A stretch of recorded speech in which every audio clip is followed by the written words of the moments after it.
गणतंत्र दिवस की हार्दिक शुभकामनाएं हैं और बधाई। आज का दिन हमारे लिए गौरव का दिन है।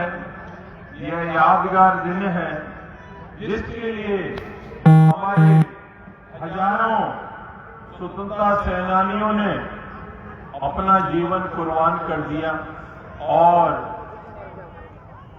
हमारे हजारों ज्ञात अज्ञात स्वतंत्रता सेनानियों ने अपना बलिदान देकर इस देश को आजादी दिलाई। आज हमारे देश की सीमा पर जवान बर्फ पिघल रही है। देश के अंदर हमारे सुरक्षा व्यवस्था संभालने वाले जवान, उन सभी को उनको नमन करता हूं और जो हमारी सीमा पर जो काम कर रहे हैं और इस देश की सुरक्षा व्यवस्था को संभाल रहे हैं उनको मैं साधुवाद देना चाहता हूं। आज हमारे बीच में स्वतंत्रता सेनानियों की वीरांगना यहां उपस्थित हैं, उनको भी मैं नमन करता हूं। ये आजादी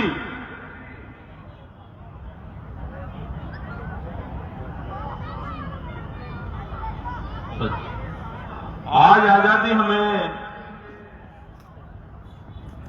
यूं ही आसानी से नहीं मिली है। ये गणतंत्र दिवस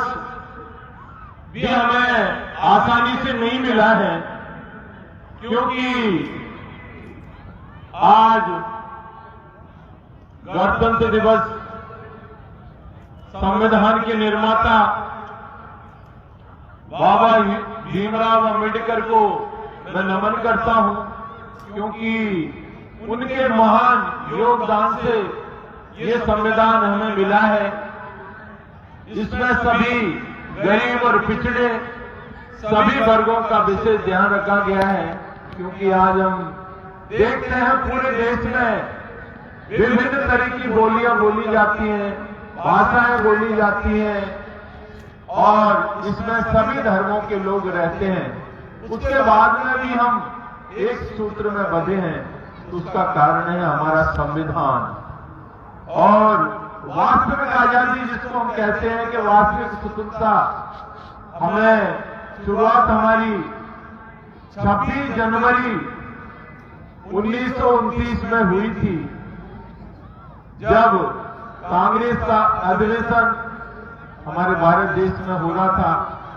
तो उस तत्कालीन प्रधानमंत्री जवाहरलाल नेहरू ने उस कार्यक्रम की अध्यक्षता की थी और उसमें निर्णय लिया था कि अंग्रेजी राज को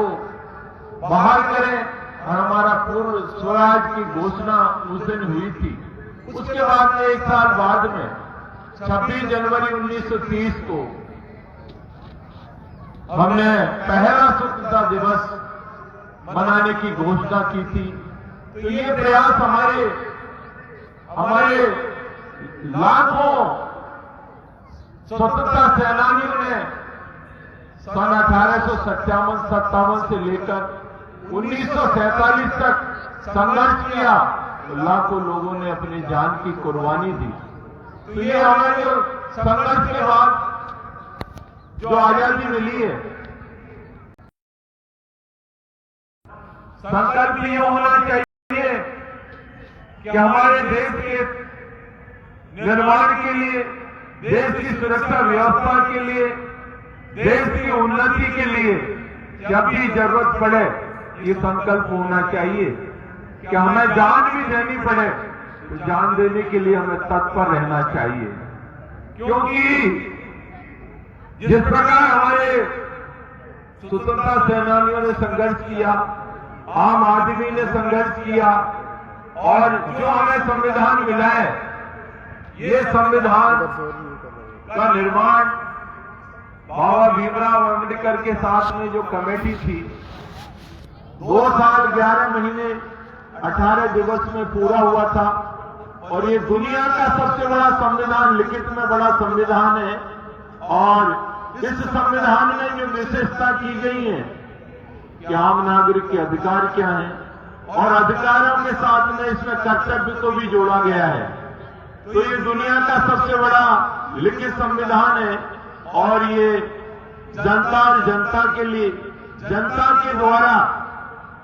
चुनाव के द्वारा जो व्यवस्था की गई है कि अपना हम प्रतिनिधि चुने,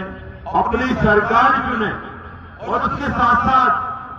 जब जब समय समय पर संशोधन भी संविधान में हुए हैं, परिस्थितियां हैं, कुछ कारण रहे, समय की मांग रही, लेकिन इसमें सबसे बड़ी विशेषता यह है कि संशोधन उसके भावना की, जो मूल भावना है संविधान की, उसके मूर्त रूप मूल के अनुसार ही की गए हैं।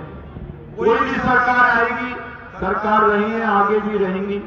इस संविधान की मूल भावना के साथ कोई छेड़खानी नहीं कर पाएगा। ये हमारी संविधान की विशेषता है, और आज हमारा राष्ट्रीय गौरव है, गौरव का दिन है, राष्ट्रीय पर्व है। तो हम लोगों को भी ये ध्यान रखना चाहिए कि जो आजादी मिली है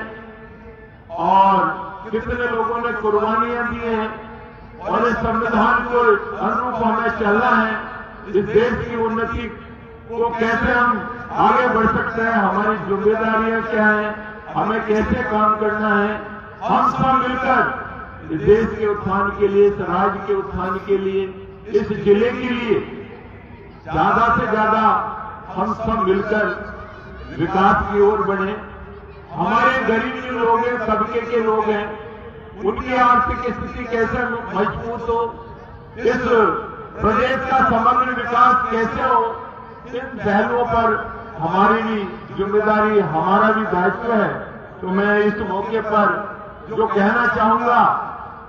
कि हमारे माननीय मुख्यमंत्री अशोक गहलोत साहब के नेतृत्व में जो कोरोना काल, कोविड पीरियड जो चला इस देश में, तो हमारे प्रधानमंत्री ने, हमारे मुख्यमंत्री ने पूरी व्यवस्था कोविड पीरियड में एक अच्छी संभाली। हमारे राज्य में तो सबसे पहले कर्फ्यू, लॉकडाउन का लागू किया, और हम आज करौली में बात करें, हमारे जिले में जो सेकेंड डेल्टा जो आया था प्रभाव, तो ये स्थिति ये बन गई थी पूरे राजस्थान में कि जयपुर या बाहर के लोग भी यहां करौली में इलाज कराने के लिए आए। तो उस समय तत्कालीन कलेक्टर साहब सिद्धार्थ सिहाग साहब, हमारे पीएमओ दिनेश जी, सारे डॉक्टर्स, पूरा प्रशासन और यहाँ के भामाशाह, उनको मैं साधुवाद देना चाहता हूं इस मौके पर। हमारी सभी टीम ने, जनप्रतिनिधियों ने, प्रशासन ने, मेडिकल स्टाफ ने एक ऐसा सहयोग, एक ऐसा काम किया, क्योंकि उस समय एक ऐसी परिस्थितियां थी कि लोग मरीज के पास जाने में डरते थे, डॉक्टर्स, मेडिकल स्टाफ। लेकिन उस समय के हमारे कलेक्टर सिहाग साहब ने और पूरी टीम ने, मेडिकल ने, प्रशासन ने खड़े होकर मरीज के सामने, मरीज से बात करके, मरीज का रेगुलर घंटे बाद जो व्यवस्था की थी, तो हमारे यहाँ जो व्यवस्था ऑक्सीजन प्लांटों की, हमारे कंसंट्रेटर, इनकी सबकी व्यवस्था, पहले प्लांट नहीं थे, आज 9 प्लांट हो गए हैं। आज के करीब 800 बेड ऑक्सीजन बेड के हो गए हैं, 600 बेड हो गए हैं सॉरी, और 835 कंसंट्रेटर हो गए। तो एक अच्छी व्यवस्था, और आज एक प्रशासन के माध्यम से जो भी है कोविड के जो भी व्यवस्था होनी चाहिए वो पूरी तंदुरुस्त है और सभी का सहयोग है। तो मैं तो ये कहना चाहूंगा कि हमारी सरकार ने, माननीय मुख्यमंत्री ने कोविड पीरियड में जो अनाथ हुए बच्चे, विधवा महिलाओं के लिए एक स्पेशल पैकेज तैयार किया। उस पीरियड में जो गरीब लोग थे राजस्थान में, वो किसी भी योजना में पात्र नहीं थे। 33 लाख लोगों को 5500 प्रति परिवार का जो 1866 करोड़ रुपए होता है उसका वहन किया, और सरकार की तरफ से कोई भी व्यक्ति भूखा नहीं सोए, और कोई किसी का इलाज में कहीं दिक्कत है, इन सब चीजों की एक अच्छी व्यवस्था की थी। और एक कोविड प्रबंधन हमारा राजस्थान में सरकार का ऐसा रहा जिसका हमारे माननीय प्रधानमंत्री ने भी सराहना की। और आज हम विकास की बात करें, कोविड पीरियड होते हुए भी पूरे समग्र विकास राजस्थान का किया। अभी प्रशासन को गांव को संघ अभियान की बात करें या प्रशासन संघ शहरों के अभियान की बात करें, तो हमने प्रशासन गांवों के संघ अभियान के तहत 10,14,000 पट्टे, कुछ पट्टे हमने निःशुल्क भी दिए, जिनके पास भूमिहीन लोग हैं या गरीब हैं, कुछ रियायती दरों पर पट्टे दिए हैं। और इन प्रशासन गांवों के संघ अभियान, शहरों के संघ अभियान में हमने ऐसे फैसले किए हैं कि जनता के वहां पर ही मौके पर निस्तारण हो, उनकी समस्याओं का जो समाधान हो। और जहां शिविर लगे वहां से भी हमें फीडबैक मिला कि इस शिविर में, इस ग्राम पंचायत में या अर्बन में या उसमें मोहल्ले में जो वार्ड है उसमें ये कमियां हैं, इनका निस्तारण कैसे हो। जिला लेवल पर कलेक्टर के महोदय के माध्यम से या सरकार के विभागों के माध्यम से उन समस्या का समाधान, कुछ का हो गया और कुछ पेंडिंग है। तो निश्चित रूप से हमारे कुछ फॉलो शिविर लगे थे, कुछ बाकी रह गए। जैसे कोविड की जो ये कोरोना का पीरियड है थोड़ा समाप्त हो जाएगा तो निश्चित रूप से हम दोबारा फॉलो शिविर लगवाएंगे और विकास में जो कमी रह गई है उसका पूरा ध्यान रखेंगे। और आज हम देश की बात करें तो हमें संविधान मिला। संविधान के बाद में इन 75 सालों में हमारे देश ने बहुत तरक्की की, चाहे आपके अंतरिक्ष विज्ञान की बात हो, चाहे आईटी की बात हो, चाहे ऑटोमेटिक पावर की बात हो। हम विश्व के गिने चुने देशों में हमारी गिनती होती है। और इसी तरह हमारे राजस्थान राज्य में चाहे स्कूल शिक्षा की बात हो, चाहे कॉलेज शिक्षा की बात हो, चाहे यूनिवर्सिटी की बात हो, चाहे आपकी पेयजल की बात हो, स्वास्थ्य व्यवस्था की बात हो, सड़क की बात हो, विद्युतीकरण की बात हो, इन सभी पर हमारा फोकस रहा है और हम नीचे तक पहुंचे हैं। आज हमारे ग्रामीण विकास की बात करें तो हम चाहते हैं कि पूरे राजस्थान में जो 73वें संशोधन में ग्रामीण पंचायती राज को कैसे सशक्त किया जाए, तो इसकी ओर मेरा पूरा ध्यान रहेगा कि पूरे राजस्थान में जो भी विकास योजनाएं बनी है उसके गरीब के घर तक, अंतिम छोर में जो व्यक्ति रहता है उस तक हमारी योजनाएं पहुंचे और उसका आर्थिक स्टेटस कैसे मजबूत हो। हमारे विभाग के द्वारा एक योजना है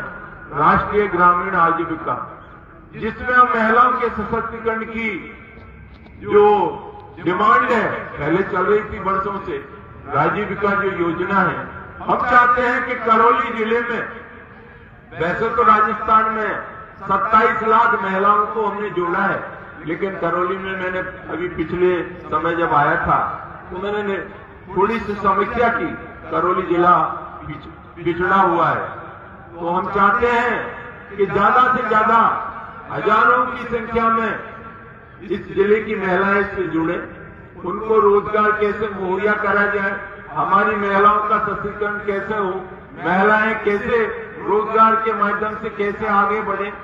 और उनका जो शोषण या कोई प्रॉब्लम है तो जो महिलाएं स्वतः समूह बनते हैं, संगठित होते हैं, तो कैसे बिजनेस करें। आज के समय के नया टाइम है, आईटी का युग है, तो हम चाहते हैं कि महिलाओं का सशक्तिकरण हो, महिलाएं आगे बढ़े। हमारी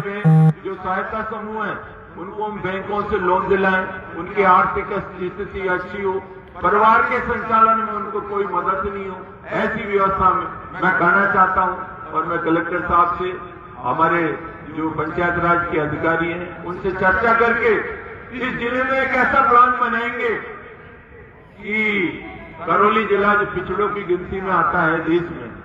हम चाहते हैं कि आने वाले समय में ये पिछड़ा नहीं रहे। कलेक्टर साहब से अभी चर्चा हो रही थी कि कुछ मैं मॉनिटरिंग करूंगा, विभागों की समीक्षा करूंगा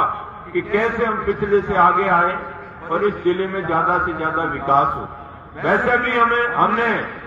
इन 3 सालों में कोई कमी नहीं रखी है, क्योंकि पूर्व शासन में हमें विकास नहीं मिल पाया था। लेकिन अब आज मध्य प्रदेश और राजस्थान जोड़ने के लिए चंबल पर पुल ज्यादा समय नहीं लगेगा, 6-7 महीने में आपको पुल बन जाएगा। यहाँ मेडिकल कॉलेज का काम भी शीघ्र शुरू होने वाला है। अन्य भी हमें हर विभाग में माननीय मुख्यमंत्री के द्वारा बजट में जो घोषणा हुई है, काफी काम धरातल पर पूरे हो गए, कुछ काम अधूरे हैं, तो शीघ्र ही हम उन कामों को करवाएंगे। और अब आप लोगों को इन 2 सालों में लगेगा कि करौली जिले में वास्तव में विकास हुआ है और हमारी विकास की योजनाएं उस गरीब के घर तक जो पात्र व्यक्ति है उस तक पहुंचे। क्योंकि अभी प्रधानमंत्री आवास की हमारी जो समीक्षा हो रही थी उसमें कुछ लोग छूट गए हैं, कुछ लोगों को पात्र कर दिया गया। वो गलती हमारी थी, अपलोड करने में गलती हो गई, उस वजह से कुछ अपात्र व्यक्ति रह गए। तो हमने माननीय केंद्रीय मिनिस्टर से चर्चा की, उनके यहाँ जाकर दिल्ली मीटिंग की और जो खामियां हैं, कमियां हैं, जो राज्य को अधिकार मिलने चाहिए उसके बारे में हमने चर्चा की। और चर्चा के बाद में अभी थोड़े दिन पहले बीसी हुई थी, तो माननीय मंत्री महोदय ने, गिरिराज सिंह जी ने हमें आश्वासन दिया है कि राजस्थान के विकास में कोई भेदभाव नहीं होगा, आपको पूरा पैसा मिलेगा। तो इस मौके पर एक बात जो हमने किसानों के लिए जो रखी है, इस बार हम बजट में किसान का बजट, कृषि विभाग का बजट अलग से प्रस्तुत करेंगे।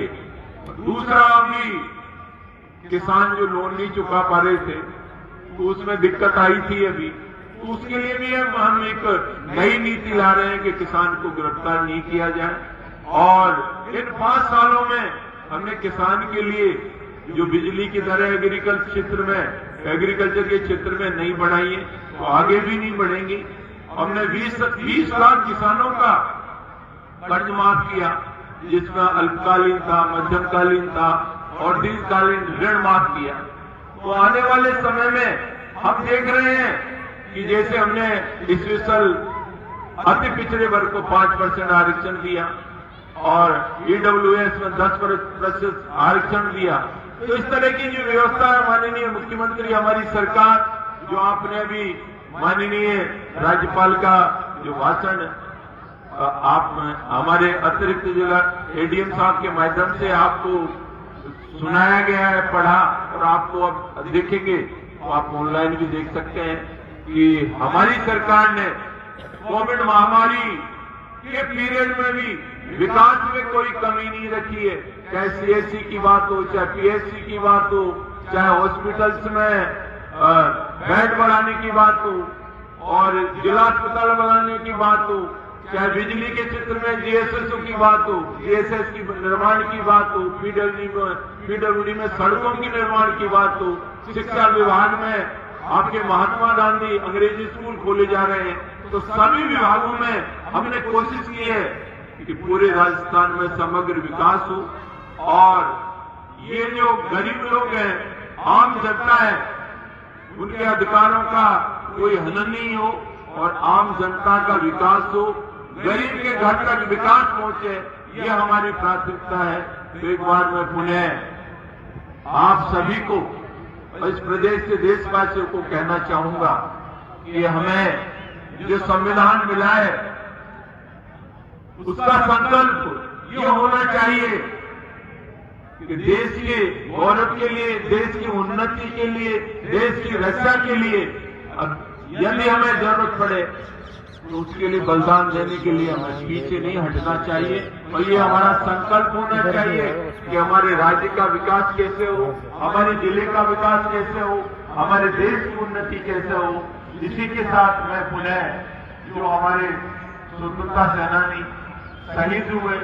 उन वीरांगनाओं को मैं साधुवाद देता हूं और स्वतंत्रता सेनानी ज्ञान का ज्ञान उन सभी को नमन करता हूं। जय हिंद, जय भारत।